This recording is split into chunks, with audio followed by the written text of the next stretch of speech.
പണ്ട് നമ്മൾ സ്കൂളിലൊക്കെ പഠിക്കുമ്പോഴേ എന്താ പറയുക, ചാവടിക്കാനുള്ള പൈസയ്ക്ക് വേണ്ടി ചെറിയ പണിക്കൂലിക്കൊക്കെ വേണ്ടി മുളക് പറിക്കാൻ പോകുമായിരുന്നു. ഹൈസ്കൂളിൽ പഠിക്കുന്ന കാലത്ത് എൻ്റെ മെയിൻ പണി ഇതായിരുന്നു, മുളക് പറിക്കൽ. രാവിലെ സ്കൂളിൽ നിന്ന് പോവും, ഉച്ച കഴിഞ്ഞ് വന്നിട്ട് മുളക് പറിക്കാൻ വരുന്നിടത്ത് അവിടെയാണ് പറിക്കും. ഇല്ലെങ്കിൽ അന്നത്തെ രാവിലത്തെ ഉച്ച വരെയുള്ള ക്ലാസ്സുകൾ കട്ട് ചെയ്യും. അത് കഴിഞ്ഞിട്ട്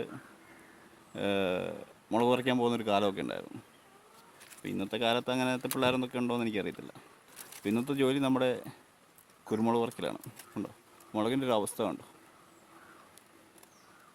ഞാൻ ഏറ്റവും സേഫ്റ്റി ആയിട്ട് നിൽക്കുന്നത് കേട്ടോ, ഏറ്റവും തുഞ്ചത്താണ് നിൽക്കുന്നത്. അപ്പോഴാണ് തോന്നിയൊരു വീഡിയോ ചെയ്യാമെന്ന്. പഴയ കാലം ഓർമ്മ വന്നു. സ്കൂളിലൊക്കെ പഠിക്കുന്ന സമയത്ത് ചെരുപ്പ് മേടിക്കാനും ഷർട്ട് മേടിക്കാനൊക്കെ അന്നത്തെ കാലത്ത് ഇങ്ങനെ കുരുമുളക് പറിക്കലും ഇഞ്ചി പറിക്കാനും ഇങ്ങനെയുള്ള ചെറിയ ചെറിയ പണിക്കൊക്കെ പോകുമായിരുന്നു. അന്ന് സഞ്ചയികയുണ്ട്. സഞ്ചയിക എന്ന് പറയുന്നത് ഒരു വാശിയാണ്.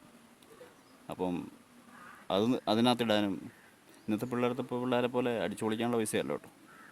എല്ലാം അന്ന് മുതലുള്ള അധ്വാനമാണ്, ജീവിതമാണ് പടുത്തുയർത്തി ഇവിടം വരെ കൊണ്ടുവന്നത്. അപ്പോൾ അതുകൊണ്ട് ഇന്നത്തെ ജോലി എന്ന് പറയുന്നത് നല്ല ടാസ്ക്കാണ് കുരുമുളക് പറിക്കൽ. നല്ലൊരു മാവാണ് ഉണ്ടോ. അതുകൊണ്ട് ജീവിതത്തിൽ എന്ത് പണിയും അഭിമാനത്തിന് ഒരു കുറവില്ല. നമ്മൾ ഓരോ ദിവസം നമ്മൾ ചെയ്യുന്ന ഓരോ തൊഴിലും നമുക്ക് വിലപ്പെട്ടത് തന്നെയാണ്.